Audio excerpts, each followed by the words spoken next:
चलिए बच्चों, आज शुरू करते हैं हम लोग वर्क एनर्जी थ्योरम का लेक्चर नंबर 2। तो this is your lecture number 2, lecture 2, work energy and power. ठीक, ये है हमारे पास। तो इसमें हम लोगों ने अच्छा, मैंने तुम्हें एक न्यूमेरिकल दिया था, उसको हम डील कर लेते हैं पहले। ठीक है, तो क्या था न्यूमेरिकल? तो न्यूमेरिकल ये था आपके पास कि cat and dog moving with same velocity but dog has mass 3 times of cat। तो क्या पूछा था? what is the ratio of kinetic energies? तो ऑप्शन आपके पास क्या था उसमें? ऑप्शन तो मुझे अब याद नहीं है क्या थे उसके अंदर। तो चलो ले लेते हैं अपनी तरफ से 2:3। आप अपने बुक में देख लीजिएगा, जो भी आपने नोट्स बना रहे हैं, तो 1:3 या 3:1, ये आपके ऑप्शंस हैं। आप मैच कर लीजिएगा उसमें, जो भी है आंसर तो वही आएगा। चलो, तो अब देखो इसमें क्या है, velocity is same, velocity is same, तो यानी वेलोसिटी पे तो डिपेंड नहीं कर रहा है। अच्छा, कैट पहले है, डॉग बाद में है, तो kinetic energy of cat upon kinetic energy of dog, तो क्या लिखोगे? Mass of cat upon mass of dog. अब क्या बोला है उसने? अगर मैं कैट के मास को m मान लूं तो वही कह रहा है कि डॉग का मास इसके ट्रिपल है, तो यानी क्या लिख देंगे हम यहां? 3m। तो बताओ कितना आ गया हमारे पास? 1:3। सिंपल सवाल होता है, तो क्या आंसर आ गया? 1:3। This is your answer. बनाइए इसको जल्दी से। आप लोगों ने बना भी लिया होगा, ठीक है, कोई ज्यादा टफ तो था नहीं है। चलिए आगे बढ़े हम लोग। ओके, आइए देखिए।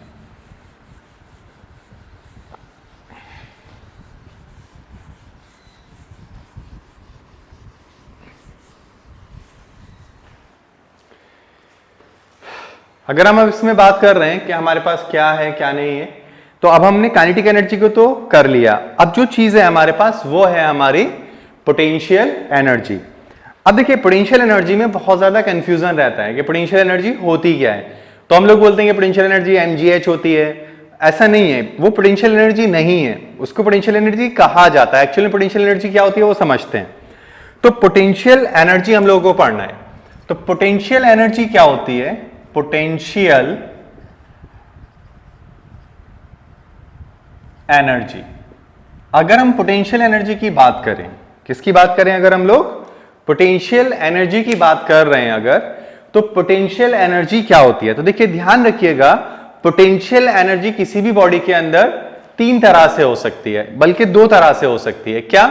या तो उसकी पोजीशन चेंज हो जाए with respect to the ground, ground के रेस्पेक्ट में अगर उसकी पोजीशन चेंज हो रही है तब भी वो क्या कर रहा है? अपनी काइनेटिक पोटेंशियल एनर्जी को चेंज कर रहा है। या फिर उसका शेप और साइज यानी कॉन्फ़िगरेशन चेंज हो जाए, तब भी उसके अंदर पोटेंशियल एनर्जी होगी। अब उनको क्या नाम देते हैं, क्या है, वो अभी देखेंगे। तो क्या याद रखना है? द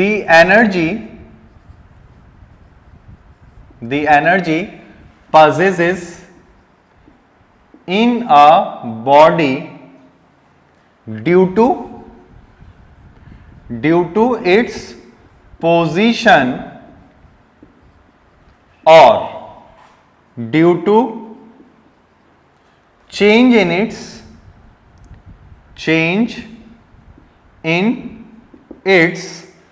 configuration मतलब that is shape and shape और size, शेप और साइज, इसको हम लोग कहते हैं। चलिए ठीक है, ये बात भी समझ में आ गया।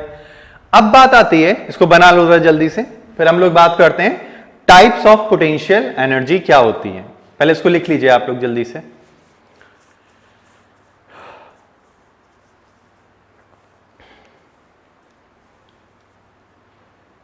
डन? आई होप लिख लिया होगा आप लोगों ने। चले आइए देखिए, अब हम बात करते हैं टाइप्स ऑफ पोटेंशियल एनर्जी। किसकी बात कर रहे हैं? Types of potential energy. देखिए क्या होती है, तो हम बात कर रहे हैं टाइप्स ऑफ पोटेंशियल एनर्जी। तो देखिए, टाइप्स ऑफ पोटेंशियल एनर्जी, तो देखिए ये दो तरह की होती है। एक होती है इलास्टिक पोटेंशियल एनर्जी। क्या होती है कि हमारे पास इलास्टिक पोटेंशियल एनर्जी, और एक होती है हमारे पास ग्रेविटेशनल पोटेंशियल एनर्जी। एक क्या है हमारे पास? इलास्टिक पोटेंशियल एनर्जी, और एक क्या है हमारे पास? Gravitational potential energy. क्लियर? अब समझना जरा, इलास्टिक पोटेंशियल एनर्जी क्या होती है। तो इलास्टिक पोटेंशियल एनर्जी होती है the energy possesses by a body due to its change in configuration।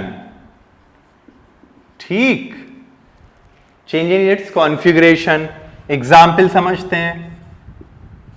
पहला, स्ट्रेच्ड और कंप्रेस्ड। स्ट्रेच्ड और कंप्रेस्ड स्प्रिंग। अगर हम स्प्रिंग को खींचें या उसको दबाएं तो उसके अंदर एक एनर्जी स्टोर्ड होती है जिसको हम क्या बोलते हैं? Potential energy. तो जो काम हम कर रहे हैं, भाई मैंने तुमसे बोला ना, जितना वर्क आप करेंगे उतना ही अमाउंट ऑफ एनर्जी वो अपने अंदर क्या कर लेता है? स्टोर कर लेगा। ठीक है, तो वही चीज है। तो स्ट्रेच्ड और कंप्रेस्ड स्प्रिंग। दूसरा क्या होता है? स्ट्रेच्ड कैटापोल्ट। कैटापोल्ट यानी जो आपकी गुलेल होती है, अगर उसको हम इस तरह से खींच के ऐसे छोड़ते हैं तो जब हम उसको खींच रहे हैं उसकी लेंथ क्या हो रही है? बढ़ रही है। तो उसके अंदर उसकी शेप बदल रही है। ठीक है, वो क्या हो रही है? सॉरी, शेप तो नहीं बदल रहा है, क्या बदल रहा है? अपना साइज बदल रहा है। अपनी लेंथ को बढ़ा रहा है तो साइज बदल रहा है। तो उसके अंदर कौन सी एनर्जी आ रही है? पोटेंशियल एनर्जी, लेकिन कौन सी? Elastic potential energy. दूसरा क्या होता है? Keys toy. कीज टॉयज यानी जो चाबी वाले खिलौने होते हैं उनके अंदर भी क्या होती है? यही चीज होती है। अब उसके अंदर होता क्या है? तो कभी अगर आपने जब छोटे रहे होंगे तब आपने खेला होगा तो उसको तोड़ा भी होगा, तो अंदर कैसा दिखाई देता था वो? तो आपने देखा होगा एक रॉड ऐसे होती थी, एक ऐसे रॉड होती है, और यहां पर एक helical structure of iron strip लगा होता है इस तरह का। ये आपने देखा होगा, इस तरह का एक स्ट्रिप होता है, और यहां पे आप क्या लगाया करते थे? चाबी इस तरह से आप लगाते थे इसमें। ये चाबी हमने लगा दी। जब ये चाबी हमने लगा दी तो अब हम इस चाबी को क्या करते हैं? घुमाते हैं। जब इस चाबी को ऐसे आप घुमाएंगे तो क्या होगा? तो क्या होता है, जब चाबी को घुमाया जाता है तो ये जो स्प्रिंग है या स्ट्रिप लाइक स्ट्रक्चर है वो इस तरह का हो जाता है। हो गया? तो क्या कर लिया इसने? अपना साइज बदल दिया। क्या हुआ? साइज। तो इसके अंदर कौन सी एनर्जी स्टोर हो गई? पोटेंशियल। वो भी कौन सी? इलास्टिक। अब एक क्वेश्चन तुमसे पूछेगा कि इलास्टिक एनर्जी किस तरह की एनर्जी में कन्वर्ट होती है। तो एक बात ध्यान रखना कि स्ट्रेच स्प्रिंग को अगर कंप्रेस किया है, ऐसे दबा के छोड़ो तब वो भागती है, तो कौन सी एनर्जी आ रही है? काइनेटिक आ रही है। अगर हम उसको खींचे हुए तब भी छोड़ दें तो क्या होती है? तब भी वो भागती है, तो कौन सी एनर्जी आ रही है? काइनेटिक आ रही है। कैटापोल्ट, अगर हम उसको ऐसे खींच के फिर छोड़ेंगे तब भी वो क्या करेगा? एकदम रनिंग में आएगा। तो हमेशा याद रखना है elastic potential energy, elastic potential energy किस में कन्वर्ट होती है? काइनेटिक एनर्जी में। किस में कन्वर्ट होती है बताओ? Kinetic energy. इसको थोड़ा सा आप लोग ध्यान रखना, ठीक है। जब हम इलास्टिक पोटेंशियल एनर्जी से काम लेते हैं या हम उसको कन्वर्ट करना चाहते हैं तो किस में कन्वर्ट होने लगती है? जल्दी से काइनेटिक में कन्वर्ट होना शुरू हो जाएगी। डन। अब बात आती है gravitational potential energy. In short इसको कभी कभी हम लोग 11th में जब आप आओगे तो इसको जीपीई कहते हैं। तो मैं ज्यादा कंफ्यूजन में नहीं डालूंगा आपको, क्योंकि मजे की बात यह है कि पोटेंशियल एनर्जी होती ही नहीं है, लेकिन आपको उस कंफ्यूजन में नहीं रहना है। एक्चुअल में पोटेंशियल एनर्जी का डिफरेंस डिफाइन होता है। कभी भी हम पोटेंशियल एनर्जी को डिफाइन नहीं कर सकते, लेकिन अगर एक रेफरेंस लेवल को हम 0 मान लें तब हम पोटेंशियल एनर्जी को, जब एक लेवल रेफरेंस आपने 0 कर दिया कोई लेवल एक, तो फिर आप पोटेंशियल एनर्जी ही कैलकुलेट करते हैं, लेकिन एक्चुअल में वो पोटेंशियल एनर्जी का डिफरेंस होगा। खैर हमें उस पर बात नहीं करनी है। तो देखो इसमें हमें क्या करना है आप समझते हैं। तो ग्रेविटेशनल पोटेंशियल एनर्जी की अगर हम बात करें तो हम ये बोलेंगे energy possesses by a body due to its position, from the ground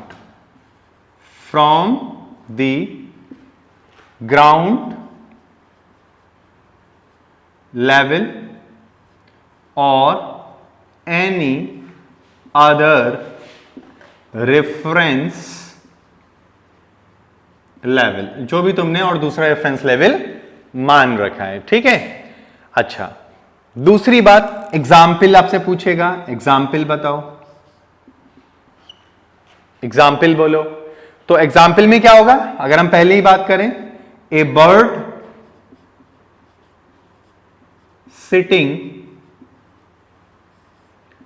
on tree. अगर एक बर्ड ट्री पर बैठी हुई है तो उसमें क्या होगा? ये एनर्जी होगी। दूसरी बात, a ball placed on a wall, तो उसके पास भी कौन सी एनर्जी होगी बताओ? पोटेंशियल एनर्जी होगी। अब दूसरी बात, ग्रेविटेशनल पोटेंशियल एनर्जी को ही हम कहने लगते हैं क्या? पोटेंशियल एनर्जी, ठीक है। तो हम ये थोड़ा सा याद रखेंगे, ग्रेविटेशनल पोटेंशियल एनर्जी को ही हम क्या कहते हैं? कॉल्ड एज आपके स्टैंडर्ड में कॉल्ड एज पोटेंशियल एनर्जी, ठीक है। तो पोटेंशियल एनर्जी की बात करता तो ये, क्योंकि ये आपके कोर्स में है नहीं, लेकिन आपको डेटा याद होना चाहिए, क्वेश्चन आ सकता है इस पे। चलो इसको बना लो, फिर इसका हम देखना चाहते हैं ग्रेविटेशनल पोटेंशियल एनर्जी का एक्सप्रेशन क्या होता है। चलो बनाओ जल्दी से इसको। आई होप ये वाला तो आपने बना लिया होगा, इलास्टिक। क्लियर है ना? इलास्टिक कोई डाउट तो नहीं है ना? चलिए तो इसको रब कर लेते हैं।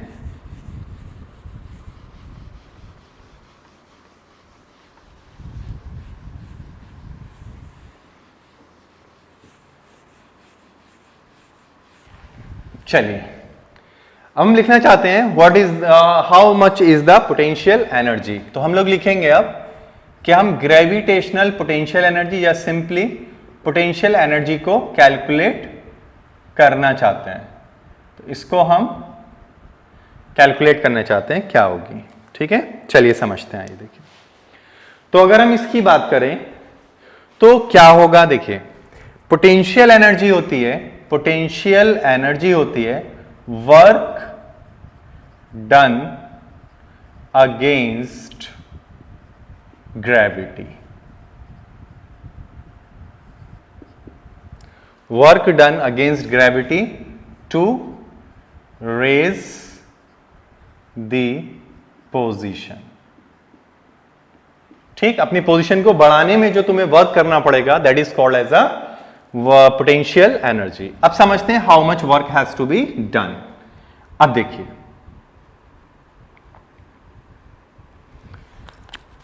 अगर हम आपसे ये बोलें कि हमारे पास एक बॉडी यहां पर है m मास का, a पोजीशन पे था।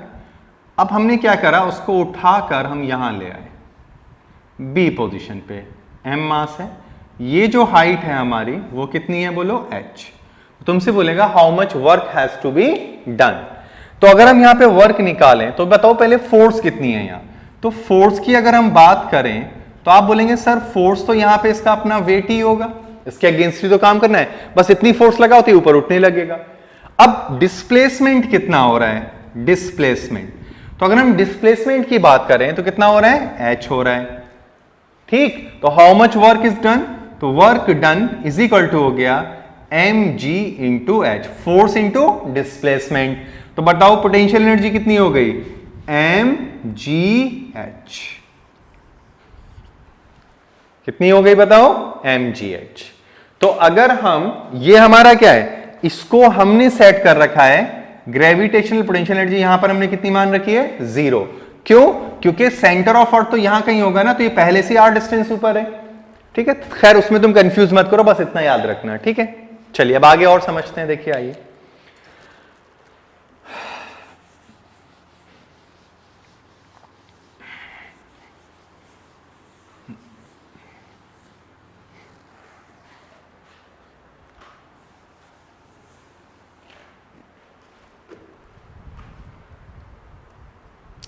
अब देखो एक चीज थोड़ा सा ध्यान रखना, पोटेंशियल एनर्जी जो होती है वो इस बात पे डिपेंड नहीं करती है कि आपने पाथ कौन सा चूज किया है, ये डिपेंड करती है कि आपने पोजीशन कैसे चेंज की है। देखो समझना, अगर मैं आपसे ये बोलता हूं कि मेरे पास ये कोई लेवल है, तो यहां पर एक चीज है मेरे पास, ठीक है, ये है मेरे पास। तो अगर मैं तुमसे बोलता हूं कि ये है हमारे पास, चलो ठीक है ए, अब मैं इसको ऐसे लेके गया, फिर मैं इसको ऐसे लेके गया, समझते रहना, फिर मैं इसको ऐसे लेके गया और यहां पर लेकर आ गया, ये हमारा बी हो गया, ये सी और ये डी हो गया। ठीक है, अच्छा यहां ले आया हूं और फिर मैंने क्या किया, ये मेरा पाथ नंबर 1 हो गया। फिर मैंने क्या किया, मैं इसको यहां से ऐसे ऐसे करता हुआ यहां ले गया, ये मेरा पाथ नंबर 2 है। ठीक है, और फिर मैं इसको यहां से ऐसे ले गया, ये मेरा पाथ नंबर 3 है। और फिर मैं क्या कर रहा हूं, मैं अब इसको यहां से ऐसे उठाकर यहां पर ले आया, यानी सेम ऐसे चल रहा हूं, ये मेरा 4 हो गया। अब वर्क डन में निकालना है, तो ये जो पोजीशन है मेरी यहां से यहां, ये h है, तो how much work has to be done, कितना वर्क होगा।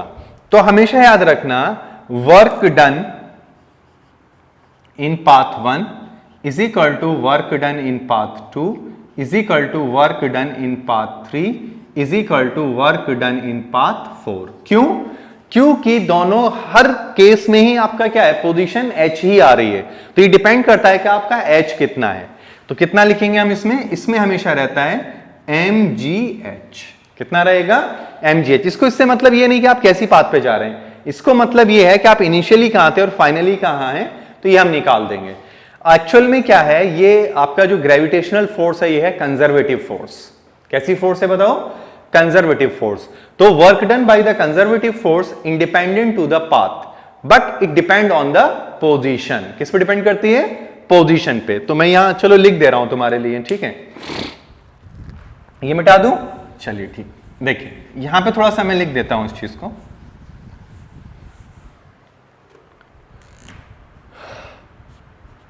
Work done bye conservative forces is independent to the path but depend on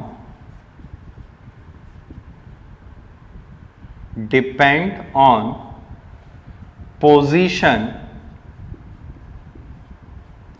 of the body। किस पे डिपेंड करता है, पोजीशन पे। अब कौन कौन सी होती हैं, तो एग्जाम्पल अगर हम बोले तो एग्जाम्पल हमारे पास एक तो ग्रेविटेशनल फोर्स ही होता है, ग्रेविटेशनल फोर्स, और एक होता है इलेक्ट्रोस्टैटिक फोर्स, इलेक्ट्रोस्टैटिक फोर्स। ठीक है, तो इसीलिए यहां पे कौन सा है, ग्रेविटेशनल फोर्स है, तो ये पाथ पे डिपेंड नहीं, सिर्फ पोजीशन पे, तो पोजीशन सबकी क्या है, सेम। चलो बना लो इसको जल्दी से।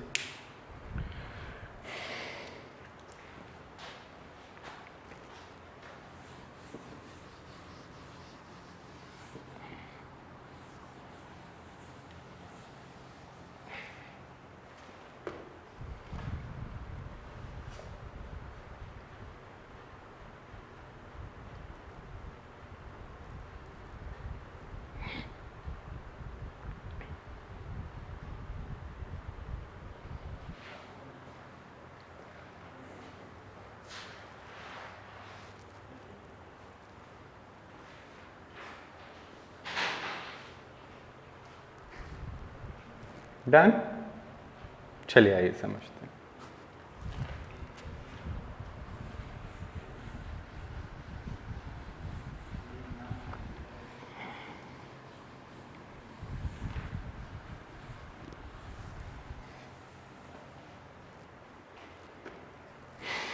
एक क्वेश्चन करते हैं।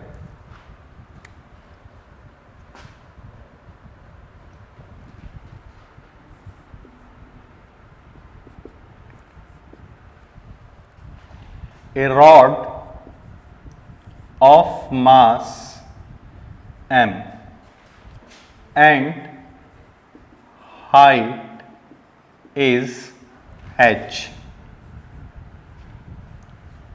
is stand vertically on the ground.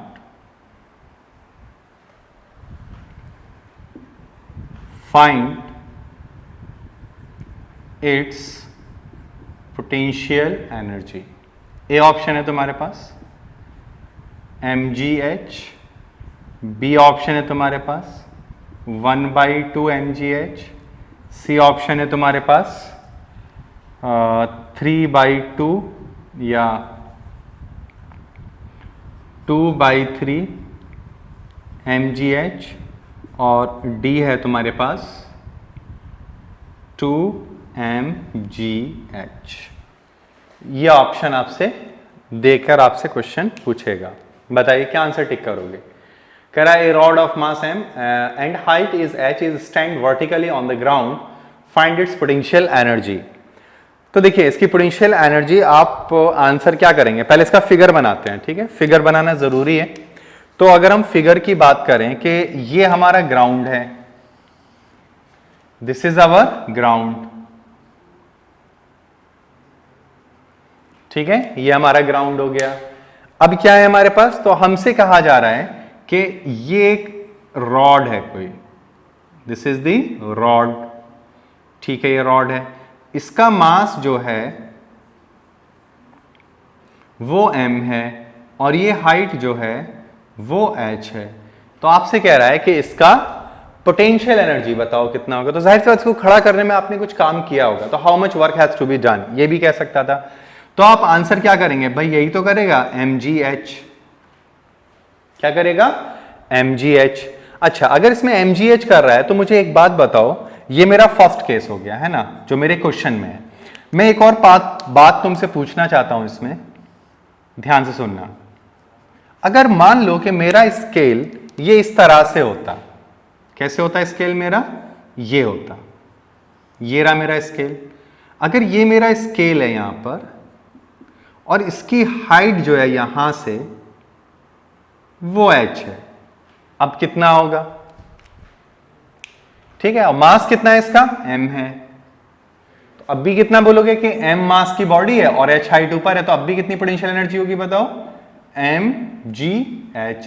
और इसमें भी कितनी होगी, mgh। ये गलत है, ये सही है।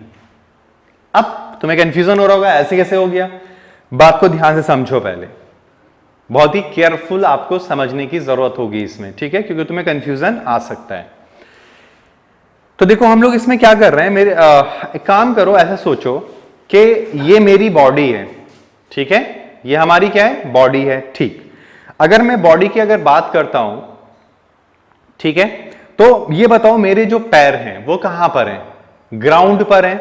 अगर मेरे पैर बिल्कुल ही ग्राउंड पर हैं तो उनकी पोजीशन कितनी है, तो आप बोलेंगे 0। तो यहां पे जो मास होगा उसकी एनर्जी कितनी है, 0। अब ये बताओ जो जस्ट इससे ऊपर आ गया उसका क्या होगा, उसकी तो एनर्जी हो जाएगी ना, फिर उससे ऊपर उसकी अलग होगी, उसके ऊपर, यानी हर इसकी अलग अलग है। सिर्फ mgh उसकी होगी जो यहां पे बैठा होगा, होगी कि नहीं, वही तो h हाइट ऊपर है, बाकी तो सारा मास यहां पर है। लेकिन यहां पे क्या है, यहां पे इसका सारा मास ही कहां पर है, h हाइट पर है, इसलिए ये तो सही है, लेकिन ये गलत है। तो फिर क्या करें, तो फिर आप ये ध्यान रखेंगे कि इसमें जब आएगा तो अगर बॉडी सिमेट्रिक होती है तो उसका टोटल मास हम उसके h/2 डिस्टेंस पे होल्ड करा देंगे। कहां करा देंगे, h/2। तो सारा का सारा मास कहां पे आ गया, m। अब ये प्रॉब्लम ऐसे कन्वर्ट कर गई, कैसे कि एक m मास की बॉडी है, ये रही, और कहां पर है ये, h हाइट पर, h/2 पर। अब बताओ कितनी पोटेंशियल एनर्जी, mgh/2। कितनी, mgh/2। तो which one is right, this is your right answer. आई बात समझ में कि नहीं, बोलो, आ रहा है कुछ समझ में, ठीक है। चलिए देखो एक और चीज तुम्हें सिखाता हूं मैं, पहले इसको बना लो जल्दी से।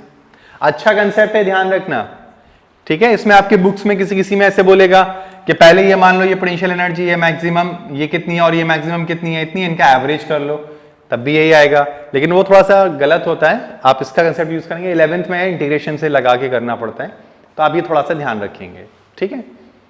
चलिए एक कंसेप्ट और सीखते हैं इसमें, देखिए क्या देखो, चलें आगे, देखिए आइए,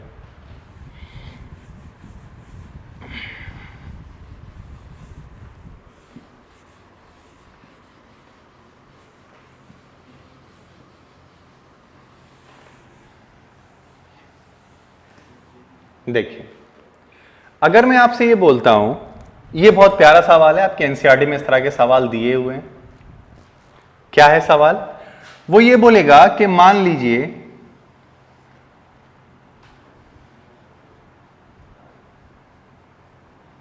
ये ग्राउंड है हमारे पास, अगर ये ग्राउंड है मेरे पास तो अब हम लोग क्या करेंगे, तो हमने बोला कि ये यहां पर स्टेयर्स हैं हमारे पास, ये देखिए ये क्या है हमारे पास, थोड़ा बड़ा बना देता हूं,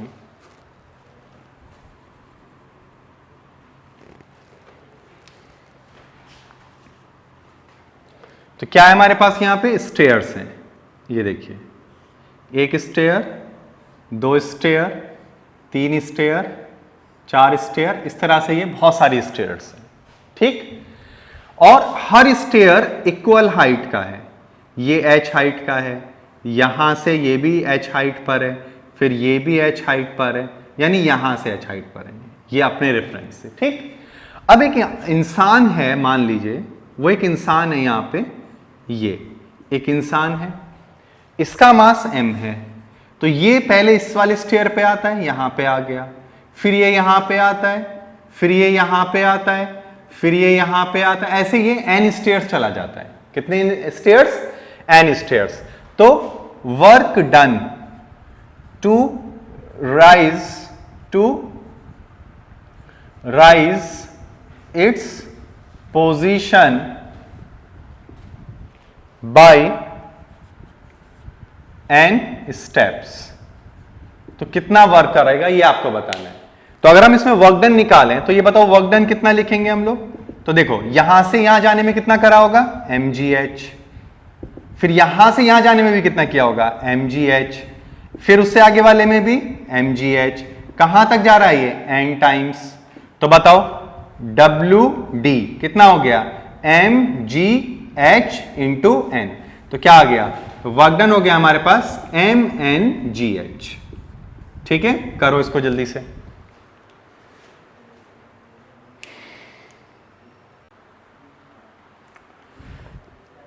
चलिए बच्चों ठीक है, ये समझ में आया। अच्छा इसमें कुछ चीजें हम लोगों को ध्यान रखनी है, देखो जैसे ये h है, क्या है हमारे पास h, एच क्या होता है, इसको बोलते हैं स्टेप साइज। क्या बोलेंगे बताओ इसको हम लोग, स्टेप साइज। एन क्या है इसमें, नंबर ऑफ स्टेप्स। क्या है जल्दी बोलो, नंबर ऑफ स्टेप्स। ठीक है, बाकी तो अच्छा। एम क्या है, एम है मास ऑफ पर्सन। लेकिन कभी कभी क्या करेगा, ये बोलेगा कि ये तो था ही मास इसका, इसके सर पे कुछ और रख देगा, तो वो भी आपको काउंट कर लेना है, वो भी आपको क्या करना है, काउंट करना है। ये थोड़ा सा आप लोगों को ध्यान रखना पड़ेगा इसमें। ठीक है, तो चलिए इसको कर लीजिए, फिर आगे हम लोग इसमें न्यूमेरिकल करते हैं। तो मैं तुम्हें पहले एनसीईआरटी के कुछ न्यूमेरिकल करवा देता हूं। ठीक है, तो आप जल्दी से काम करिए, 2 मिनट में दे रहा हूं तुम्हें, जल्दी से आप एनसीईआरटी निकाल लीजिए। तो हम लोग एनसीईआरटी को पहले डील करेंगे, पहले एनसीईआरटी में कवर करा देता हूं तुम्हें, फिर उसके आगे हम लोग बात। पावर अभी बचा हुआ है हमारा, we have to deal the power after the energy and work. ठीक है, तो ये दोनों तो हो ही गए, न्यूमेरिकल कर लेते हैं कुछ, फिर हम इसमें आगे कहानी को बढ़ाएंगे। ठीक है, बनाइए इसको जल्दी से, और एनसीईआरटी आप लोग निकाल लीजिए। तो हम लोग एनसीईआरटी कर रहे हैं तुम्हारा पहले।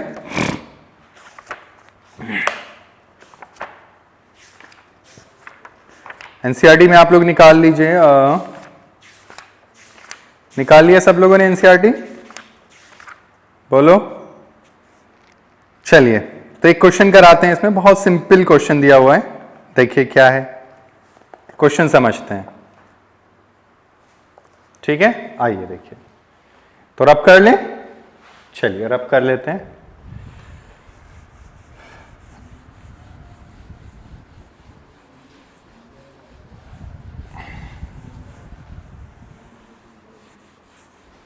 देखिए क्वेश्चन क्या है हमारा, ये क्वेश्चन है आपका, क्वेश्चन नंबर 4 है ये आपका, क्वेश्चन नंबर 4 एनसीईआरटी है ये तुम्हारा, एनसीईआरटी ही कर रहे हैं। ठीक है, मैं बार बार नहीं लिखूंगा इस पे, और पेज नंबर 149 है ये हमारा। ठीक है, क्वेश्चन क्या है, क्वेश्चन है a pair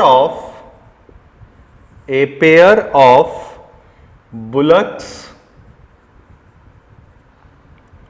exerts a force of 140 Newton on a plug। Plug का मतलब क्या होता है, हल। ठीक है, the field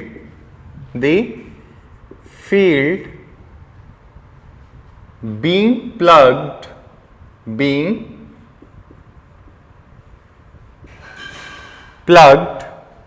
is 15 meter long। ठीक, how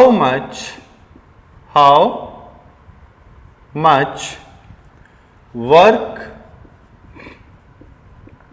is done in plugging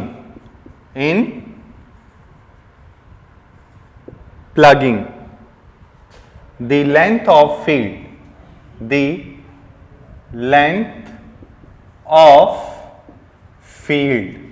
ठीक है, तो ए ऑप्शन है हमारे पास,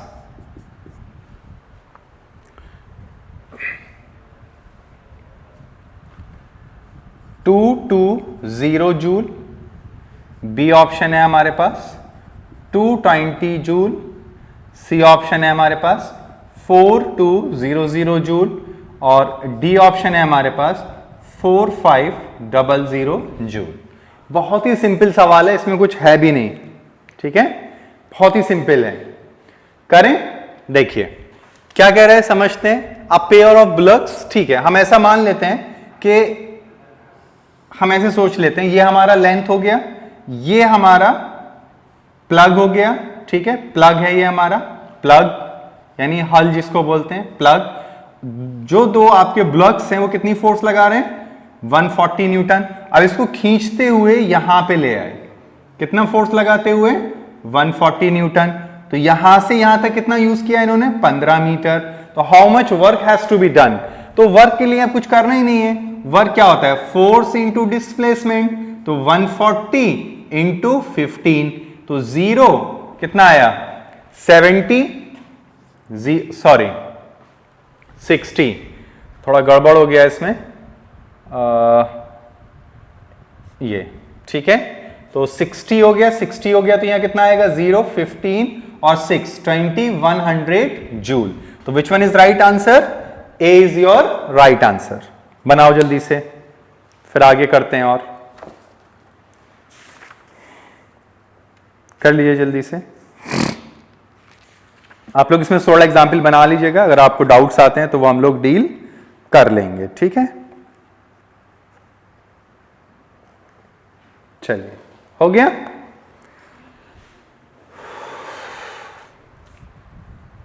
आई होप ये आपने कर लिया होगा। चलिए, ये थोड़ा प्यारा सवाल है, इसको करते हैं। Question number 3, page number your 152, इसको सॉल्व करते हैं। आइए देखिए। चलिए, मैं यहां लिख दे रहा हूं सवाल। सवाल है क्वेश्चन नंबर 3, पेज नंबर 152। क्या है? The kinetic energy of an object of mass m moving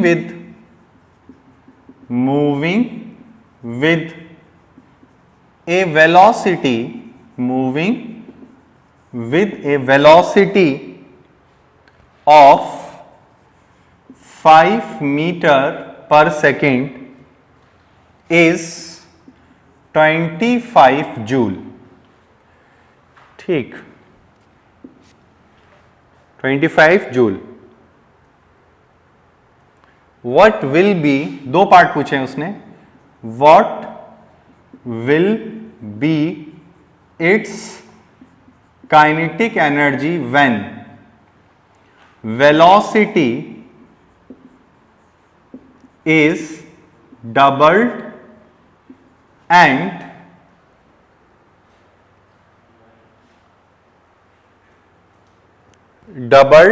पहला पार्ट पूछा है when velocity will become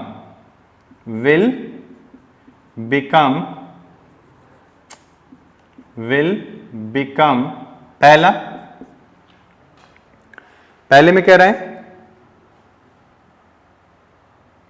doubled, दूसरे में कह रहा है 3 times, increased 3 times, increased 3 times। Language से खेल रहा है वो, थोड़ा ध्यान रखना। इंक्रीज्ड 3 टाइम्स बोला है। चलो करें, आइए देखिए।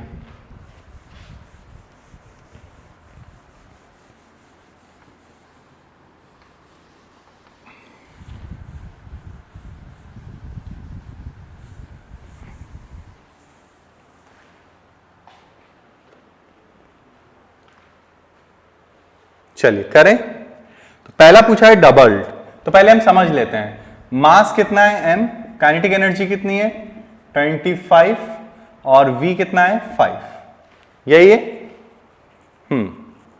तो देखो हम क्या करेंगे, पहले मास निकाल लेते हैं। तो हाफ m 5 का whole square is equal to 25। तो ये कट गया, यानी m आ गया 2 kg। अब देखो क्या कह रहा है, पहले पार्ट में कह रहा है व्हेन वेलोसिटी इज डबल्ड, तो डबल में तो कुछ नहीं करना, v is equal to 2 into 5, तो कितना हो गया 10। कितना हो गया बोलो 10। तो बस निकाल दो। तो काइनेटिक एनर्जी कितनी आ रही है 1/2 इंटू 2 इंटू दिस इसका होल स्क्वायर, तो 100 जूल। कितनी हो गई बताओ 100 जूल। अब जरा ध्यान से समझना, उसने कहा इंक्रीज्ड 3 टाइम्स, उसने यही बोला 3 टाइम्स। 3 टाइम्स बोलता तो 3 गुना कर देते। वो ये कह रहा है जितना भी है उसमें 3 गुना यानी 3 टाइम्स इंक्रीज करके ऐड कर दो। तो v डैश क्या होगा 5 प्लस 3 टाइम्स इंक्रीज, ये कहा है उसने। ठीक, तो कितना हो गया बताओ 20 मीटर पर सेकेंड। तो काइनेटिक एनर्जी कितनी आ जाएगी, देखो हाफ हाफ तो कैंसिल ही हो रहा है, तो कितना आ जाएगा 20 का whole square, that will be 400 joule. ये थोड़ा याद रखना, उसने बोला इंक्रीज्ड 3 टाइम्स, यानी ये तो था इसमें 3 गुना 3 टाइम्स इंक्रीज करिए तो इस तरह से करना पड़ेगा, है ना। 3 टाइम्स बोलता तो क्या करते, 3 गुना कर देते बस। चलो बनाओ, अच्छा सवाल है ये थोड़ा सा, ठीक। तो ये आपका 152 पेज नंबर पर है। आगे बढ़े आप, चलिए।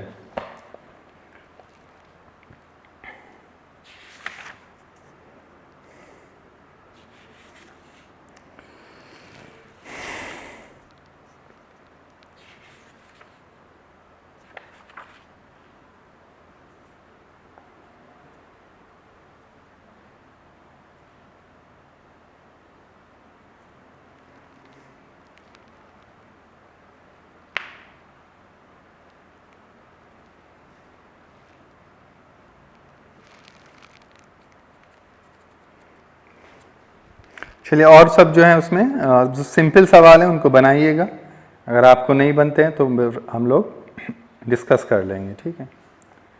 अच्छा, एक ये सवाल है, इसको देख लेते हैं थोड़ा सा। देखिए,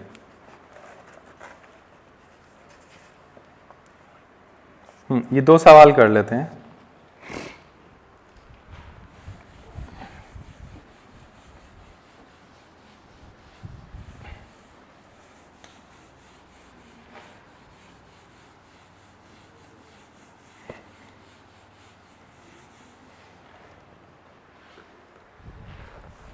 देखिए, ये सवाल है आपका, इसमें question number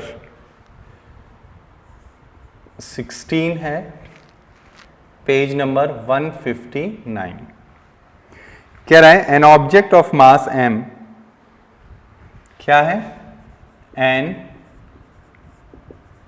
object of mass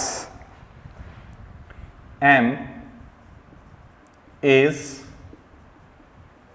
moving with velocity, moving with a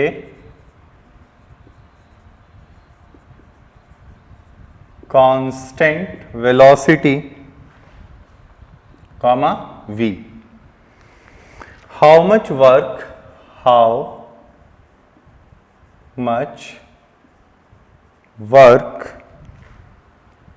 should be done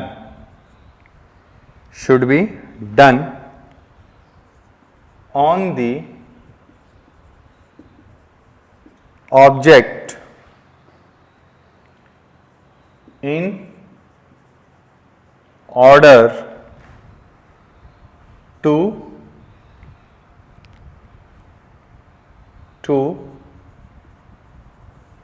bring the object to rest. यानी ऑब्जेक्ट रेस्ट पर आ जाए उसके लिए आपको कितना काम करना पड़ेगा, ठीक है। समझते हैं अब इसको।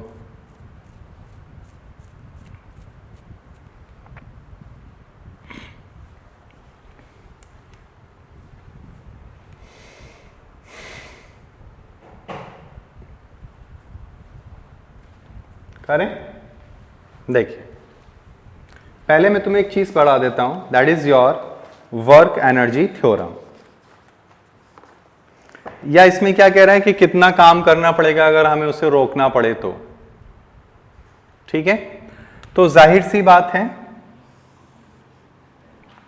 कि अभी जो बॉडी है वो कितना तेज भाग रही है, v से m इधर की तरफ भाग रही है, ठीक है। तो ये इधर भाग रही है, तो हमें अगर अभी इसके पास जो एनर्जी है वो कितनी है, तो अभी जो एनर्जी है इसके पास वो कितनी है, हाफ mv², ठीक है। अगर इतनी है हमारे पास तो वर्क डन कितना करना पड़ेगा कि अगर ये रेस्ट पर आ जाए तो, अगर ये किस पे आ जाए, सॉरी, रेस्ट पर आ जाए तो कितना करना पड़ेगा, यानी v should be 0। How much work has to be done. तो ये बात तो तय है कि आपकी बॉडी पे जो काम किया जा रहा होगा वो इधर करा जा रहा होगा, यही तो पूछा है उन्होंने। हाँ, इन्होंने क्या क्या है, work done on object in order to bring the object to rest. तो ये इधर जा रही है, तो ये बताओ वर्क डन कितना होगा। तो वर्क डन तो इतना ही करना पड़ेगा, लेकिन किधर, अपोजिट में। तो मोशन इधर हो रहा है, फोर्स इधर लग रही है, तो वर्क डन कितना होगा, तो -12 mv²। कितना होगा बताओ, -12 mv²। इतना ही तुम्हें काम करना पड़ेगा, तभी वो जाके क्या होगा, रुक जाएगा, लेकिन अपोजिट में करना पड़ेगा। ठीक है, चलिए ये बात समझ में आया। अब आगे बढ़े और चलिए और आगे बढ़ते हैं, थोड़ा सा और चीजों को क्लैरिफाई करते हैं। ठीक है, बनाइए इसको जल्दी से। चलें, आइए देखें।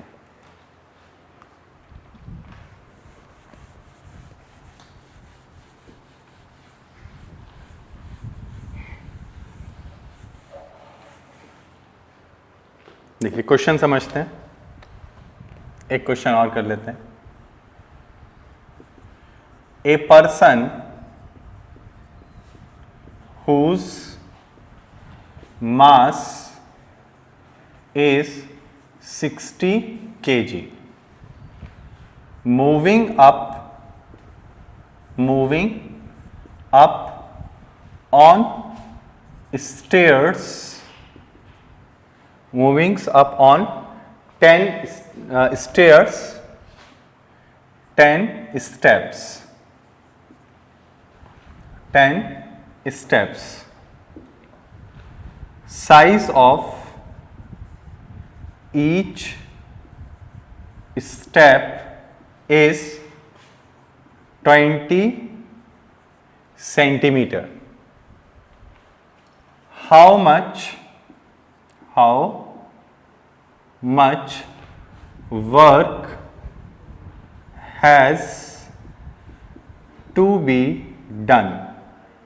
How much work has to be done by the person, by the person? ठीक, ए ऑप्शन है हमारे पास। ठीक है, ए ऑप्शन है हमारे पास 1000 जूल, बी ऑप्शन है हमारे पास 1100 जूल, सी ऑप्शन है हमारे पास 1200 जूल और डी ऑप्शन है हमारे पास 1400 जूल। बनाइए इसको जल्दी से और बताइए क्या होगा।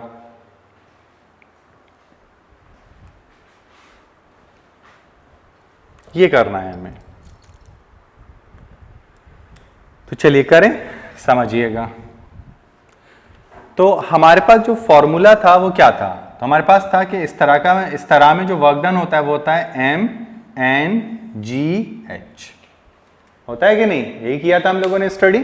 ठीक, अगर ये हमने स्टडी की है तो ये बताओ वर्क डन कितना होगा, मास कितना है 60, नंबर ऑफ स्टेप्स कितने हैं 10, इसकी वैल्यू चलो सिंपलिसिटी के लिए 10 ही ले लेते हैं, इनटू H कितना है 20।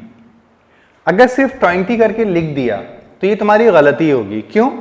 क्योंकि तुम्हारे आंसर्स SI यूनिट में दिए हुए हैं, जबकि ये SI में नहीं है। किस में दिया हुआ है, ये सेंटीमीटर में, तो इसे किस में कन्वर्ट करना पड़ेगा, मीटर में। बस ये गलती नहीं होनी चाहिए। तो ये मीटर में आ गया, तो 1 2 1 2, तो कितना आ गया आंसर, देखो बहुत ही आसानी से आपको मिल जाएगा 1200 जूल। तो which one is correct, C is your correct answer. ठीक है, बनाओ जल्दी से।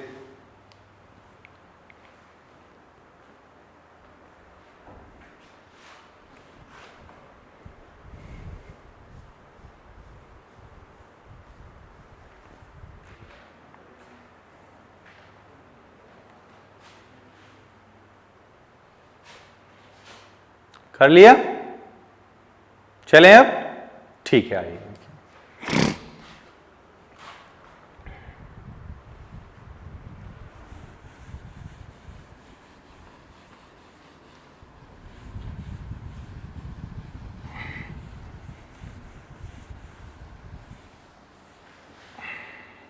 चलिए, अब एक चीज मैं तुम्हें इसमें पढ़ाता हूं, वर्क एनर्जी थ्योरम। क्या पढ़ते हैं हम लोग इसमें, वर्क एनर्जी थ्योरम। तो देखिए क्या है हमारे पास, वर्क एनर्जी थ्योरम। देखिए वर्क एनर्जी थ्योरम क्या कहती है ये समझते हैं। तो मान लीजिए कि अगर मेरे पास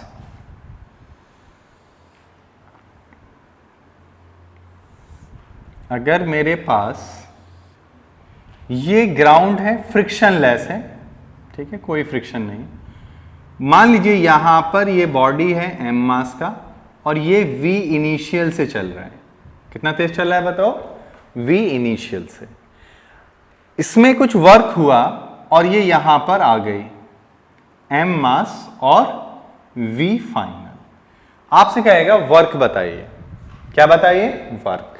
ठीक, आप ये बोलेंगे कि देखो भाई, ऑब्वियसली बात है, जब इसका इनिशियल वेलोसिटी जो भी हुआ है, एक्सेलरेशन तो हुआ है, यानी वी आई छोटा है वी एफ से, तो कुछ एक्सेलरेशन तो हुआ होगा यहां पे, तभी इसमें वेलोसिटी क्या करेगी?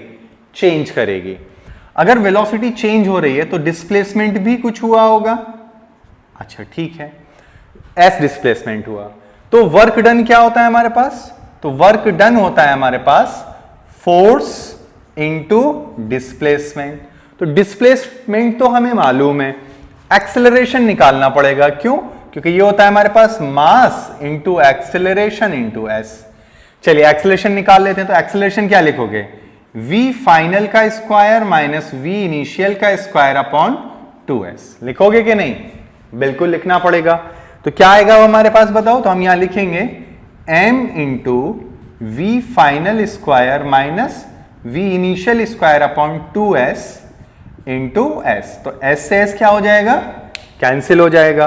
तो क्या मिलेगा हमें बताओ? तो हमें मिलेगा 1/2m V F square minus 1/2m V I का स्क्वायर। इसे क्या बोलते हैं? इसे बोलते हैं फाइनल काइनेटिक एनर्जी, इसे बोलते हैं इनिशियल काइनेटिक एनर्जी। तो ये क्या आ रहा है हमारा? Work done. तो वर्क डन जो होता है वो क्या होता है? Change in kinetic energy of the body. तो यही आपकी वर्क एनर्जी थ्योरम है। क्या कहती है वर्क एनर्जी थ्योरम?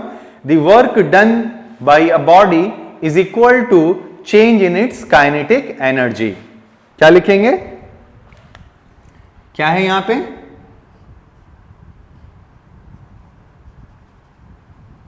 क्या स्टेटमेंट लिखेंगे? Work done by a body is equal to the change in its kinetic energy. ये आपको थोड़ा सा ध्यान रखना है, बना लीजिए इसको। तो अभी जो हमने क्वेश्चन किया था, अगर उसको आप डील करें तो वो कर सकते हैं। जो पूछ रहा था अभी स्टॉप करने के लिए कितना वर्क करना पड़ेगा, तो देखो कितना काम करना पड़ेगा वो समझ लेते हैं। तो अगर ये हमारे पास v था और m था और यहां पे हमें 0 कर देना है, और ये v फाइनल 0 और v इनिशियल कितना है हमारे पास? ये m है। तो कितना वर्क करना पड़ेगा? तो work done change in kinetic energy. तो फाइनल माइनस इनिशियल, तो फाइनल तो 0 होगा, इनिशियल कितना था? Half m v square. तो कितना आ गया? Minus half m v square. ये थोड़ा सा आप लोगों को मेमोराइज कर लेना है, ठीक है? बनाओ इसको जल्दी से।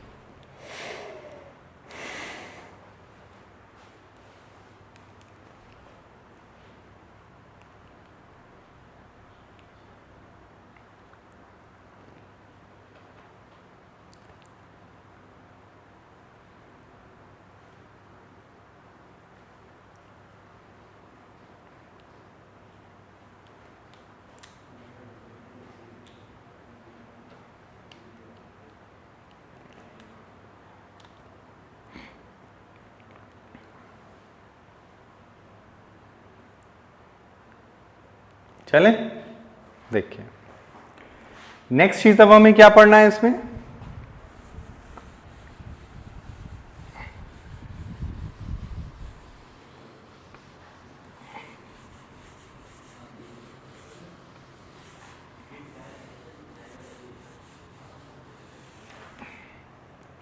नेक्स्ट अब हमें इसे पढ़ना है law of conservation of energy.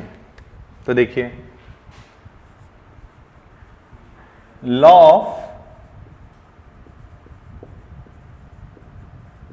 Conservation of energy.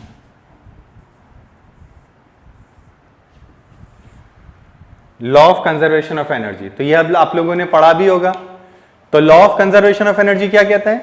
Energy neither be created not destroy, यानी ना तो हम एनर्जी को प्रोड्यूस कर सकते हैं ना उसको हम डिस्ट्रॉय कर सकते हैं। तो फिर क्या कर पाएंगे? हाँ, उसका एक काम कर सकते हैं, क्या? इट कैन बी ट्रांसफॉर्म, मतलब उसकी एक फॉर्म को दूसरी फॉर्म में कन्वर्ट किया जा सकता है बाय यूजिंग सम मींस। ठीक है, जैसे हम लोग ट्यूबलाइट या इलेक्ट्रिक बल्ब का भी इस्तेमाल करते हैं, तो क्या होता है कि जब उसमें इलेक्ट्रिसिटी आती है तो किसमें कन्वर्ट करती है? Heat then light. पहले उस फिलामेंट को गर्म करती है, फिर वो हीट मतलब लाइट में कन्वर्ट करेगी। जैसे हमारे पास क्या होता है, जैसे हमारे पास है और क्या है, जैसे हमारे पास है सोलर सेल, जब लाइट एनर्जी उस पर गिरती है तो इलेक्ट्रिसिटी प्रोड्यूस कर देती है। ठीक है, और क्या है हमारे पास? बोलो, और क्या चीज है हमारे पास? और हमारे पास है गैस स्टोव। गैस स्टोव क्या करता है? केमिकल एनर्जी को किस में कन्वर्ट कर देगा? हीट एनर्जी में कन्वर्ट कर देगा। और क्या है हमारे पास? और हमारे पास क्या होते हैं? जैसे हमारे पास गीजर होता है, तो गीजर क्या करता है? इलेक्ट्रिसिटी को किस में कन्वर्ट करता है? हीट में कन्वर्ट करता है। ठीक है, जैसे हम लोगों के पास न्यूक्लियर पावर प्लांट होते हैं, तो न्यूक्लियर पावर प्लांट में क्या होता है? न्यूक्लियर एनर्जी किस में कन्वर्ट होती है? हीट में, देन काइनेटिक, देन इलेक्ट्रिकल। ठीक है, तो वही सारी चीजें हमें यहां पे करना है। तो हमें क्या लिखना है? स्टेटमेंट क्या है इसका? स्टेटमेंट हम देख लेते हैं। स्टेटमेंट, ठीक, स्टेटमेंट हम इसका देख लेते हैं।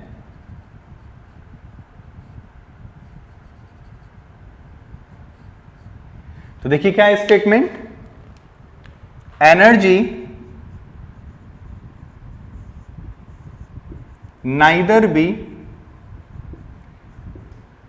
Created nor be destroy, but it can be transformed, that is one form to one form to another form, यानी एक फॉर्म से दूसरे फॉर्म में उसको कन्वर्ट किया जा सकता है। एग्जाम्पल, पहला,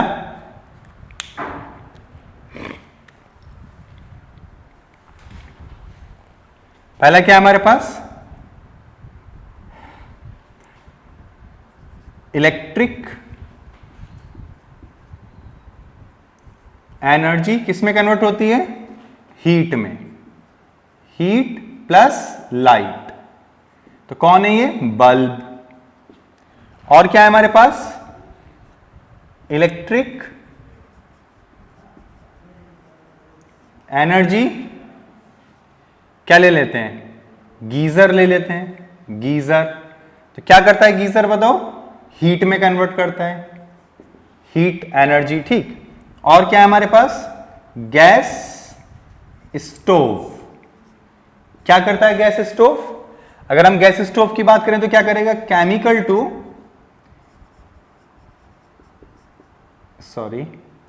केमिकल एनर्जी को किस में बदल देता है? वो हीट में बदल देगा। किस में बदल देगा?